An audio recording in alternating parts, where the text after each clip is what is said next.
Goeienaand, good evening, fellow South Africans and citizens of the world. You know, it really breaks my heart when I see what the ANC in particular are doing to South Africa. They are really fast-tracking its demise. It is just quite incredible. In Durban, this weekend, they're supposed to be having the Ironman competition. Now, I don't know if that's been called off yet, but I wouldn't be surprised if they don't call that off. And on the weekend of the 9th of June, we have the Comrades Marathon, that internationally renowned super long race and this year it's between Durban, Uprun, going to Pietermaritzburg. Both events are clearly on a knife's edge. At this stage, they're going ahead, I believe. But I'll tell you why I say I despair for cities like Durban, and I've just shown you what's happening in Cape Town.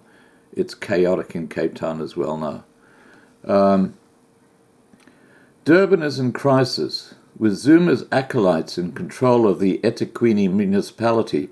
A disastrous cocktail of corruption and violence has turned what used to be a well-run city into a hotbed of looting and assassinations. Now, let's remember the Mayoress of Durban is currently charged with corruption and fraud and a whole range of other things, which is quite honestly not surprising. I mean, the whole structure of government is corrupt, right from the top all the way down. Criminal organizations in Durban, amongst them the so-called business forums, are operating with impunity and, according to many accounts, with the backing of the mayoress. The situation is so out of hand that last year the Auditor General, Kim Makwetu, had to withdraw his audit team from Durban after they were subject to... The city has, as grassroots activists have been saying for years, been gangsterized. The inevitable result of this is a collapse of service delivery, the flight of the middle classes and businesses, and the decline of the city into systemic and possible irreversible failure.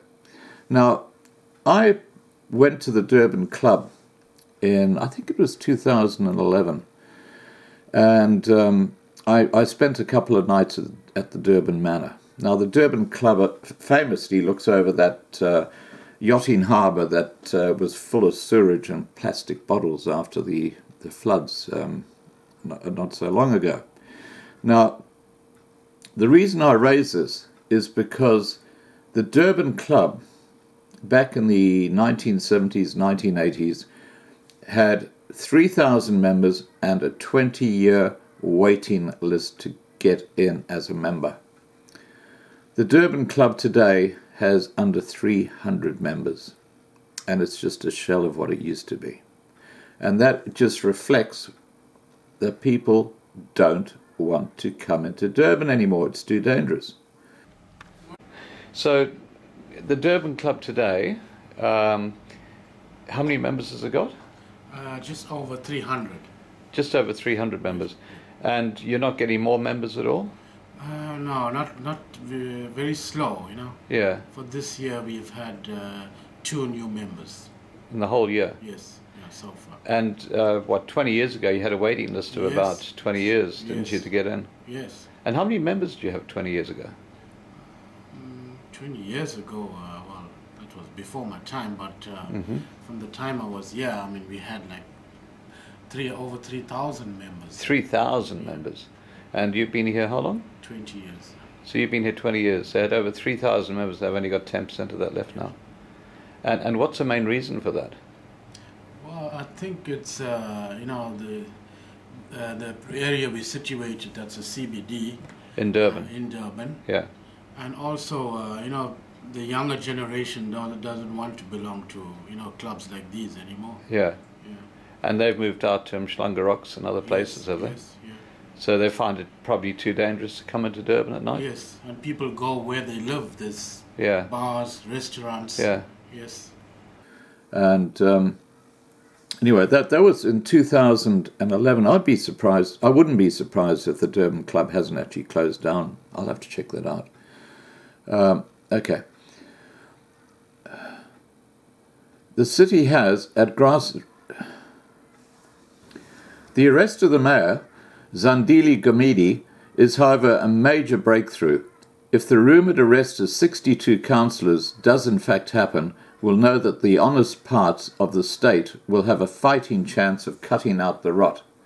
We only have to look to Central America, to countries like Belize, Mexico, Honduras, and Venezuela, of course, to see what our future will look like if we don't act to cut out the rot and restore some integrity to the governance of the city.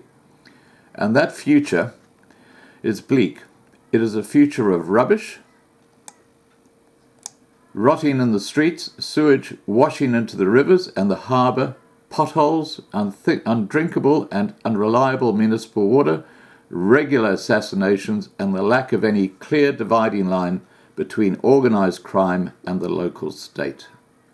Spot on the money. We do, though, have a chance to restore the promise of a viable future, but that chance will not remain open forever. Every elected president is strongest on their first day in office. After that, their power slowly declines. Ramaphosa's uncritically pro-business stance is a serious weakness, but he is, to his credit, serious about taking on corruption and, it seems, political violence. Hippo eyes? I'd like to see that. The time to move decisively against the gangsterization of governance in cities like Durban and Pietermaritzburg and provinces like the Free State and Mpumalanga is now. In Durban, the first step is to ensure that the prosecution of Zandile Gumede proceeds on a free and fair basis. The second is to ensure that the prosecution net is cast more widely and that all these implicated in corruption and political violence are prosecuted. The third step, which is absolutely vital, is that the mayor is removed from office pending the resolution of the legal process against her. Now, she has refused to resign. The fourth and final step requires for a restoration of governance in the city is that elected officials and bureaucrats implicated in corruption must be replaced with honest people as a matter of urgency. Ramaphosa and the forces aligned to him in wider society will be at their strongest in the days and weeks immediately after the inauguration. They must act swiftly, and if they do act swiftly, they must be supported by all progressive forces in the society.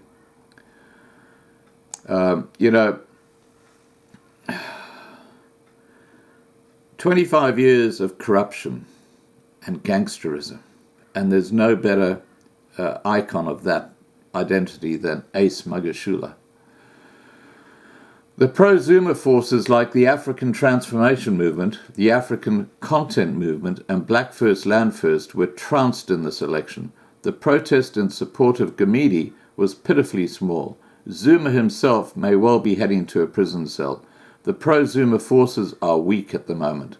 But with Ace Magashule in such a powerful position in Luthuli House, remember he's the Secretary General of the ANC, quite extraordinary. They will quickly start to regroup from within the party. This could pose a real risk to Ramaphosa and to his reform project.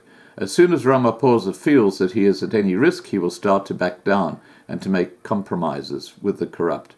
This is why time is of the essence and the moment to act is now.